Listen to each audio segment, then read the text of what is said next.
今天带大家看看，在农村赶集卖糖葫芦是一种什么快乐体验。好，谢谢。某一天，我跟爸爸说我想去卖糖葫芦，于是他立马带我来表姐家找干净稻草做糖葫芦架。爸爸从未吃过糖葫芦，他只在电视上见过别人卖。回家后，爸爸开始翻箱倒柜，把钳子、铁丝那些全找了出来，把稻草的杂草去掉，捋顺一些。头上尖尖的部分要剁掉。爸爸的百宝箱里啥都有，轻松就找出了一根合适的棍子。经过15分钟的打磨，随着木屑的掉落，棍子趋于平滑。用钉子和铁丝把稻草固定住，接近1个小时就完工了。爸爸做的糖葫芦架好漂亮啊！山楂等了1个星期才到，还好赶在了赶场之前的一天。把山楂的瓣取掉，摘干净。每个果子都是独立包装的，还挺新鲜。买了5斤山楂，烂了30个，坏掉的都得剔出来。把山楂逐个搓洗干净。山楂果子在灯光的照射下显得十分诱人。糖葫芦第一个从头上开始穿，剩下的都从屁股开始。穿起来那感觉就到位了。总共穿了34串，第一次做这么量大的也没什么经验，怕糖放少，就倒了4斤白砂糖，水没有固定比例淹过糖就行。开大火熬煮，稍微搅拌一下，加速白砂糖融化。糖化了之后就一直大火煮，不要搅拌。然后把它转成小火继续熬，熬了1个小时才到这种可以沾糖的状态。就用的普通炒菜的锅。第一串葫芦糖沾的最多，从第3个开始，动作越来越娴熟。做糖葫芦的过程真的超级治愈。爸爸在给我打灯，把锅握住偏着，妈妈站在一旁还不忘夸我。哎，我有本最会搞这个的，妈妈还搞不讲你这个。刚出锅的时候看着最诱人了，全部搞定。好漂亮啊，这个糖亮晶晶的。以前自己买糖葫芦吃，最喜欢这种糖多的。有一串只有2个山楂，我们自己吃。好脆，嘎嘣脆。为啥？糖很脆，点不点呀？放凉之后准备打包，结果我的包装袋买小了，套不进去，一套就粘。但是办法总比困难多，把包装袋拆开，再从边上塞进去。最近快递都很慢，包装打结的袋子1个多星期了也没寄到，只能用胶带缠。就这样3个人忙到了晚上12点。第2天一大早刮风下雨，寒风呼啸。今天一定不是一个卖糖葫芦的绝佳日子，但爸爸还是兴致勃勃地把糖葫芦装进后备箱。我本以为装不下，果然还是我低估了爸爸摩托车的强大。好跟俺照。今天这个天气必须全副武装，油箱也得加满才放心。收拾完就带着我的糖葫芦架出发了。一路的风雨雾别提多凉爽了，但极端天气丝毫不影响小镇人民过年赶大集的积极性。隔老远就看到乌泱乌泱的人群，我们赶紧把车停好，找了个空位，把糖葫芦都戳在架子上。天空还一直下着蒙蒙细雨，头盔起了大作用。刚架好，就迎来了我的第1位小客人。收获今天第1个5块钱。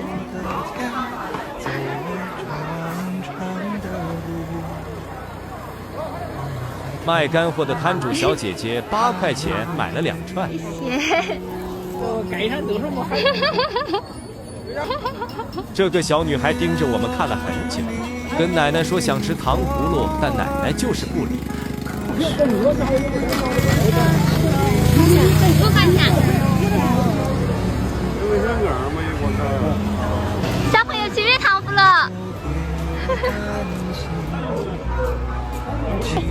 罐拿一罐，俺也拿过回去。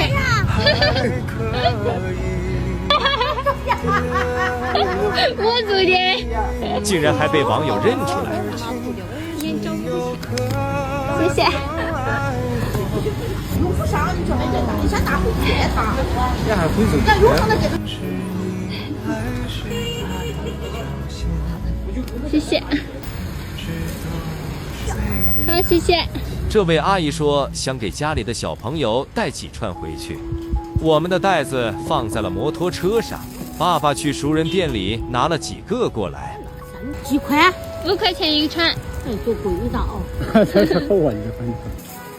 没得坏的不？没得坏的。我是昨天晚上才订的。对。谢谢。我们快穿越了整个小镇，爸爸手都举酸了。到驿站这边，有位爷爷给小孙女买了一串。可以自己挑。别过，别过，别过。5块钱。给儿选一串。好，戳金粉的。哎呀，冰糖葫芦。龟儿豆的冰糖葫芦要不要？第一次摆摊的经历还蛮奇妙的。2个。花豆不叫。小朋友拿着。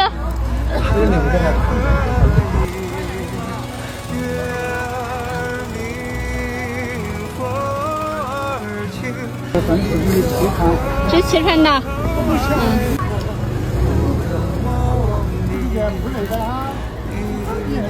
我女儿买一个。可以给儿选。可以。8块钱。买2个。好好好。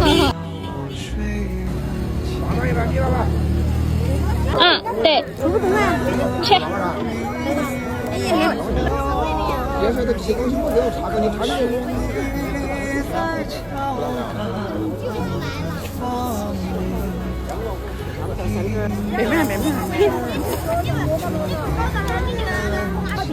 刚刚就看到那个人过去拿杆菜，看我今天的收获。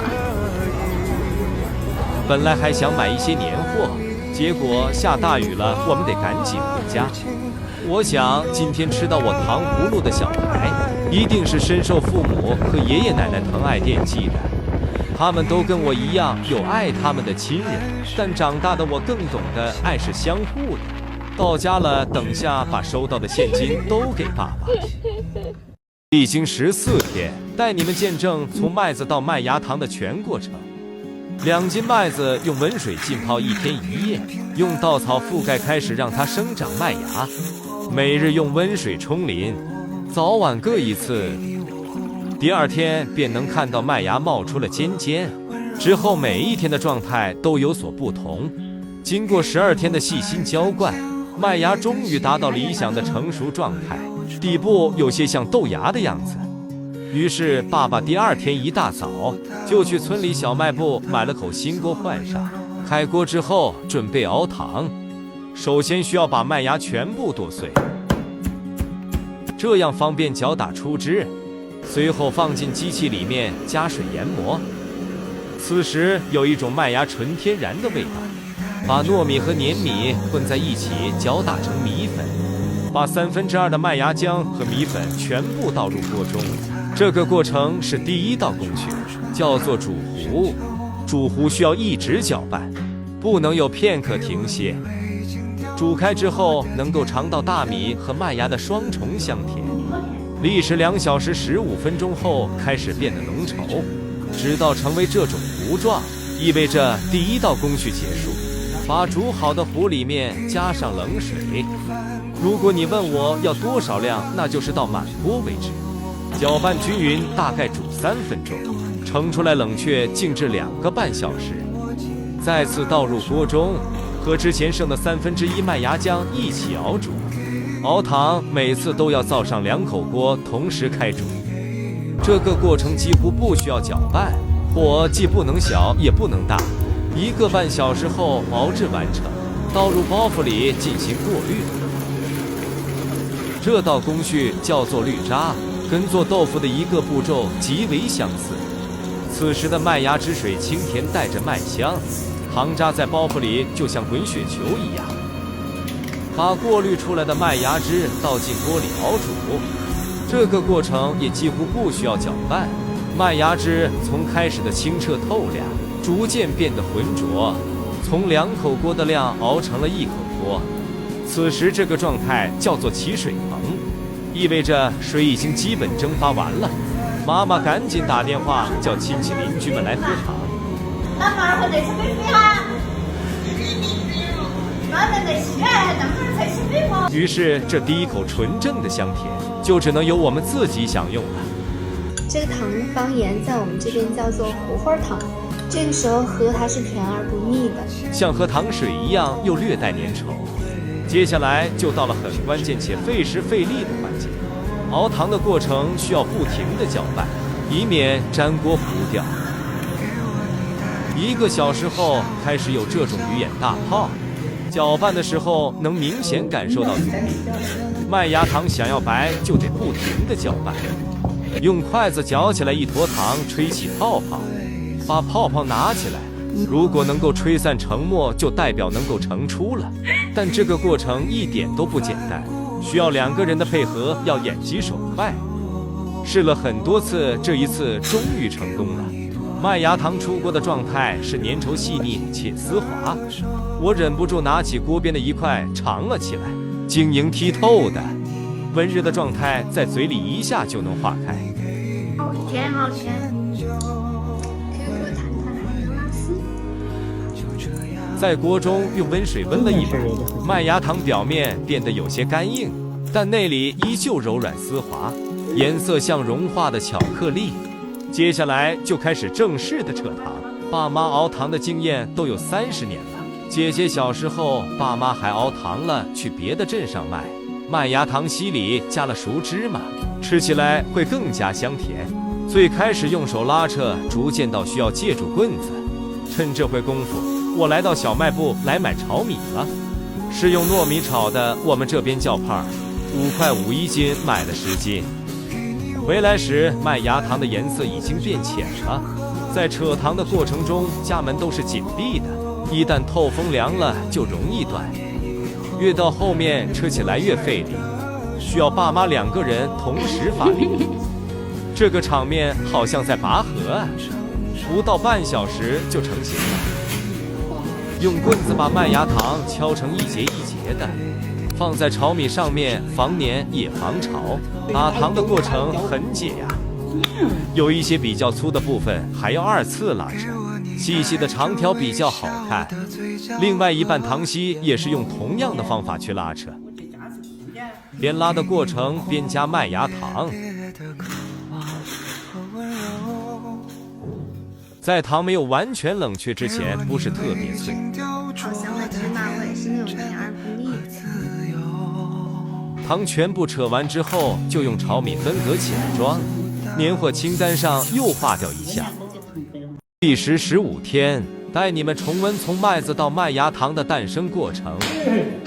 块块糖、角角糖。2斤麦子用温水浸泡1天1夜，用稻草覆盖保温保湿。每日2次用温水冲淋，可适当用薄膜包住一晚，利于发芽。3日后即可见到麦芽的白色尖尖，之后麦芽生命力日渐旺盛。14天后检查一下麦芽，基本到了理想的成熟状态。于是我从粮仓里舀了一些糯米出来，准备打米熬糖。这次的麦芽糖只放糯米，不放粘米。糯米复打一遍才会变得白皙无杂质。随后将糯米磨成米粉，把麦芽清理干净后全部剁碎。根据经验，麦芽生长越茂密，糖则更易粘锅。剁碎的麦芽加水放进机器里研磨，此时麦芽浆清新自然的味道，让人忍不住想尝上一口。灶里烧中火，由此开启漫长的熬糖过程。把糯米粉和2/3的麦芽浆倒进锅中，开启第1道工序煮糊，全程2小时。开始铲的时候会有些费劲，因为米都沉在底下，慢慢的就会看到它变轻变细腻。我也学着爸爸的模样，通过试味来判断状态。1个多小时之后，甜味就比较浓了。熬到泡泡表面微微发黄即可盛出，把锅中的糖糊全部盛出，加凉水至满盆，冷却静置发酵，全程3个半小时。冷却好后再倒入锅中，把剩下的1/3的麦芽浆慢慢的倒进锅里，2口锅同时开煮。这次我成了熬糖的师傅，爸爸帮我烧火，趁间隙的功夫把包袱系上。2次熬煮全程30多分钟，煮沸盛出，倒进包袱过滤。此时的麦芽汁水清香，丝毫不甜。滤渣的过程轻轻摇动即可，比豆腐过滤更为轻松。过滤出的汁水再倒进锅中熬煮，糖渣就留着喂鸡。熬制过程中的残渣浮沫要轻轻撇去，渐渐的糖水从2锅熬成了1锅。好大的雪粒子！估计今晚邻居们又喝不到霍霍糖了。1锅糖水从天亮熬到了天黑，过程漫长，但却充满了期待。随着时间的推移，看着糖水的颜色逐渐变深，我的心好像也跟着沉淀了下来。传统的手艺这样薪火相传，也不失为一件亦非凡的事。糖水熬制了3个半小时，现在满锅都是糖泡泡。虽然天气恶劣，但妈妈还是一如既往的给邻居亲戚打电话，叫他们来喝糖。吃糖蛋，吃窝窝糖蛋快来，张嘴还起水泡。这个时候就叫起水棚了。每次最期待的就是这一口。窝窝糖的窝窝糖最好吃到这时候最好吃嘎，香馅儿的很。跟麦芽呀有点点就有点。这时候的糖水微微发黏，甜而不腻。仿佛一股暖流涌进心头。熬糖的过程中，我不断地向爸爸提出疑问。成片片的，然后喂。成片片的就找到老人的。哦。麦芽糖沾糍粑。哇，这比红糖还带劲。麦芽糖跟烤焦的糍粑一起，你们能想象它有多好吃吗？不知道如何去形容，大概就是好吃到失语的程度。等麦芽糖稀差不多粘稠的时候，就开始不停地搅拌。糖在锅铲上成片，就代表成功了。只是有老嫩之说。从起水棚到现在已经2个小时了。到接近成功的时候，就开始吹糖泡测试。用手指一弹没有成灰，就还要继续熬。没个几10年的经验都吹不出这么漂亮的。好长，得抓紧时间把火退掉。现在开始起糖了，从早上8点开始，忙到晚上10点，才把糖熬好。妈妈在扯搅搅糖，这一坨可以卖5块钱吧？好贵呀靠！锅边的这一坨给我吃，坨没吃够，让爸爸再给我搞一坨。又打。糯米糖比加了粘米的糖口感会更加细腻，入口即化。刚出锅的这种热的是最好吃的。糖稀在锅里面保温了1夜还没有变硬，早上就可以扯了。开始把扯糖的工具绑起来固定好，表面有一点点硬，里面还是稀的软的。虽然从小就能见到麦芽糖的制作过程，但每次都能被它的状态变化震撼到。糖从最开始的深咖啡色，慢慢扯啊扯啊就开始变白。这些糖要分2次扯，不然太多了。扯糖的把子泡了2个小时的水，爸爸的手上也沾了水，这样子可以防粘。糯米糖要比加了粘米的糖会更黏一些，扯的时候。现在这个时候糖是那种金黄色，很有光泽感。外面还在下着雪，里面在扯着糖。爸妈2个人都是做糖的老师傅了。这扯糖出点没有？就这样，爸妈2个人来回交替扯了半小时。糖开始掉白丝丝的时候，就说明扯好了。可以随机的扯出几缕出来，一敲就断了。放在炒米里面可以防粘的。先把扯好的糖打成一缕一缕的长条。扯糖像一场拔河，但是不分胜负，要势均力敌。在这一场为年货的准备中，我们都有各自的乐趣。打糖的声音清脆又治愈。炒米不够了，爸爸磨了些米粉，裹在糖上面，跟炒米功能一样。这一袋就是差不多1半的量，把剩下的这一半糖也全扯了。糖稀的颜色好透亮。第2部分没有再复扯一次，这种就是最传统的做法，要粗一些的，它会带着一些空心，口感会更加的软。盆底的麦芽糖稀放点炒米，这个做出来了，我们这里叫泡糖。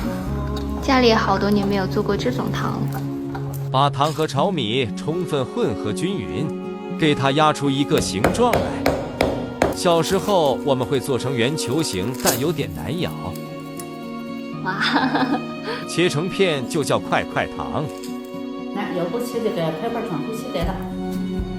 块块糖真的是小时候零食的代表。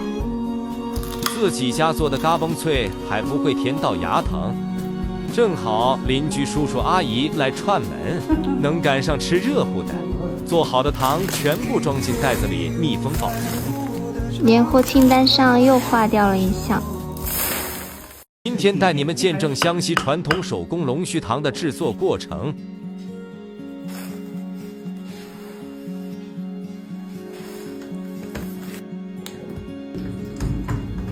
龙须糖尝尝看。现在是凌晨4点钟，姨父开始熬糖了。首先把麦芽全部剁碎，这样方便研磨出汁。石磨中加入2勺石膏，麦芽兑水放进石磨里研磨。这过程有点类似于石磨豆腐。40多年如一日，姨父仍旧沿袭传统石磨研磨的方法。就这样一勺一磨，虽费体力且不及机器的效率，却能更好地保留麦芽的营养成分与风味。然后把锅彻底清洗干净，准备熬糖。把2/3的麦芽浆倒入锅中，加清水至大半锅，倒入1桶糯米研磨成的糯米粉。开启熬糖的第1道工序，煮糊。煮糊全程需要不停地搅拌，姨父掌锅，姨妈负责烧火。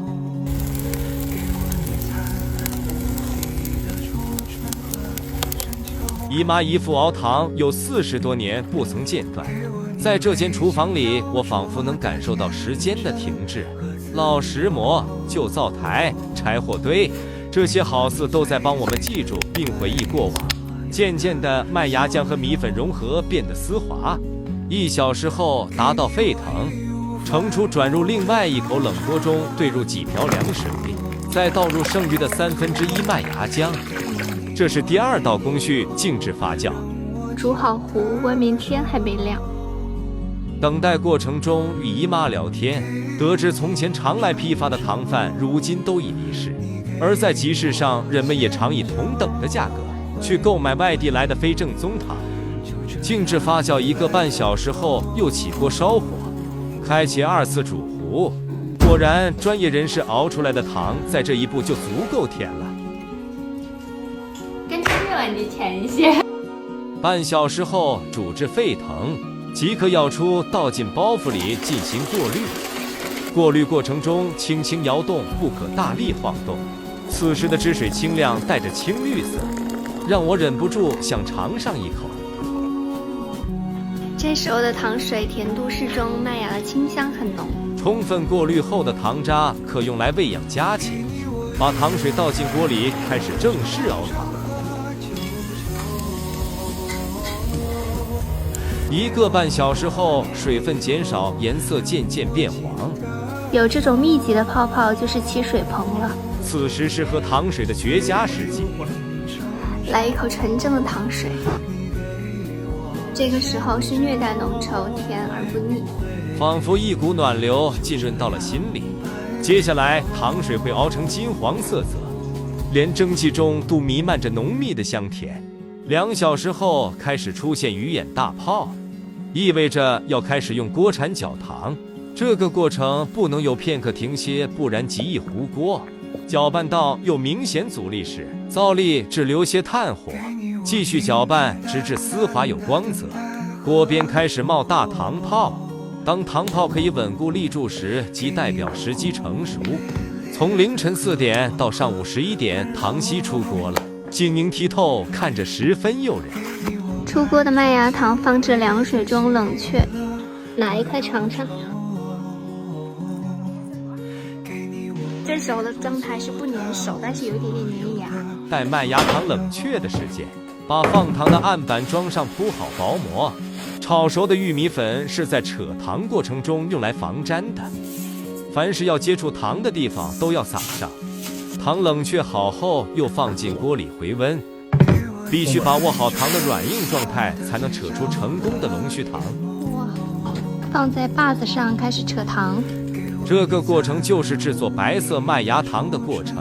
通过来回反复的拉扯，麦芽糖从最初的焦糖色变成了极具光泽感的白色，但又不能拉得过硬，给它拧成一个球，放进玉米粉里，开始扯龙须糖，中间用手指戳个洞，给它抻成圆环。接下来就是不停地拧麻花，然后相互拉扯。我们可以把它理解成一整根糖，通过循环往复的拉扯使它变形。重复这个动作不知道多少次。扯糖的过程跟拉面有些类似，但是更复杂。对于有多年熬糖经验的姨妈姨夫来说，只把它当作在这方寸之地较量的游戏，耐心的切磋，直到细如发丝。看这多细！扯一束龙须糖约莫需要20分钟，借助木棍和刀切成大约10厘米长度，这样较方便食用。切好的龙须糖放置一旁，凉透后便不易粘连了。哇哦！龙须糖尝尝看，超好吃，不粘牙，还有玉米粉香香的味道。麦芽糖的每个状态口味各有千秋，龙须糖才是真正做到了入口即化。剩下的麦芽糖也用同样的方式拉扯成龙须糖。我爸来现场学习。姨妈说这看似简单，但却十分费力，要用力拉扯，但手部又不能把糖压紧实。扯龙须糖最讲究手法，一般人做不来。并且熬糖的过程也至关重要。做龙须糖的糖既不能老也不能嫩，老了扯不动，嫩了扯不了。所以中式传统手艺的魅力就在于，它不追求精确的配方和比例，更多的是经验的积累，使工艺愈发精细。20多年来，我第一次亲眼见证龙须糖的制作过程，看着它从麦芽到糖稀再到这千丝万缕，唯有惊叹和肃然起敬。看看这横截面，跟头发丝一样细。除了细如龙须，甘甜酥脆，用来形容它也再适合不过了。一锅糖分4次扯，这就是所有的龙须糖。姨妈家各种形态的糖都有，让我带一瓶搅搅糖回去，适合养胃。搅搅糖。昨天来之前就有亲戚说让我帮忙带些龙须糖回去，姨妈又还额外送了我几斤。到姨妈家连吃带拿，2个小时的车程好像跟40年的长跑比起来不值一提。从凌晨到日落，我十分感激这奇妙的甜蜜之旅。今天带大家看看湘西土家族传统手工打糍粑。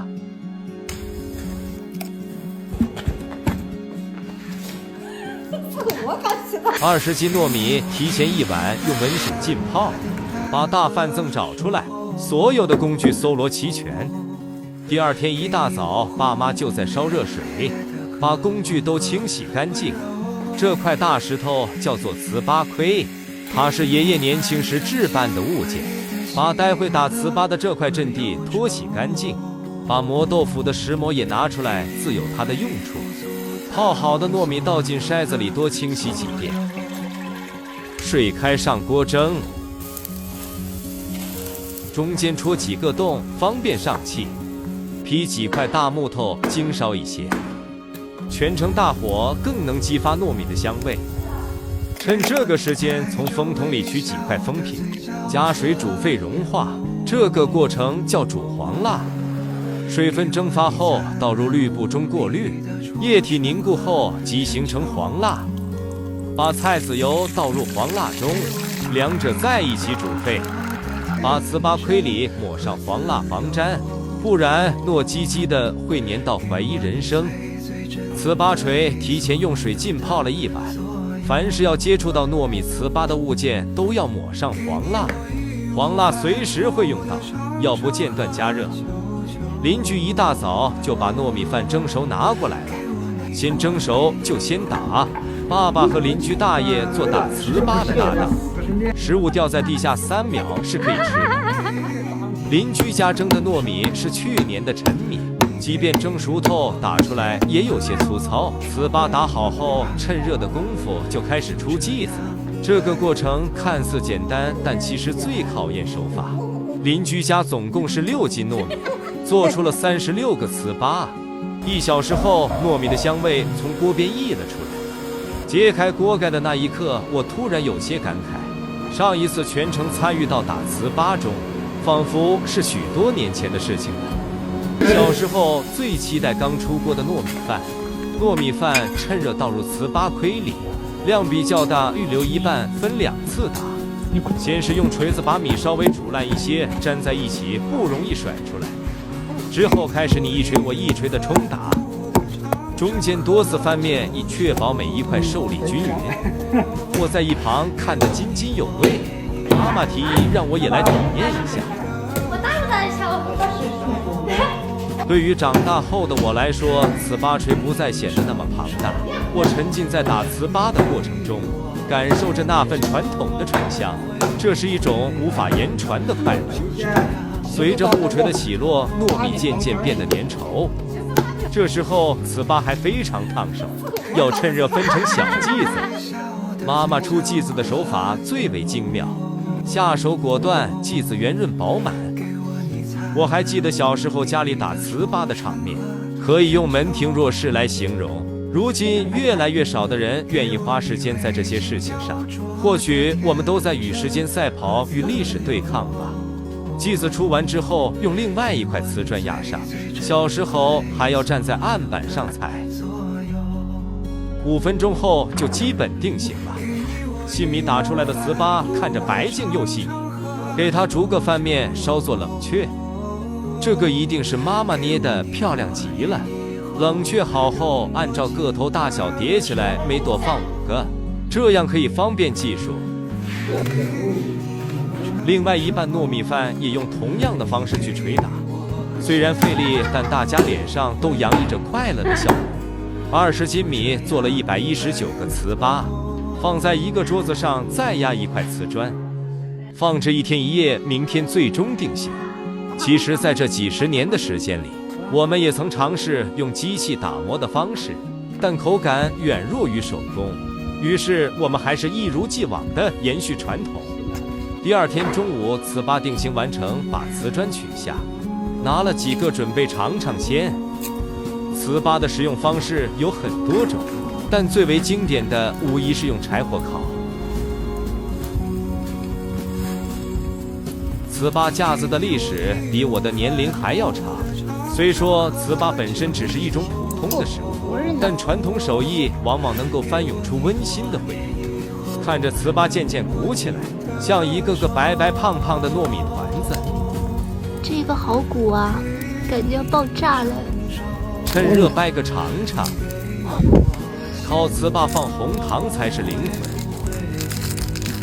魂。我不然，嘿嘿，好巧。糍粑烤到了两面焦黄，包上满满的一坨红糖。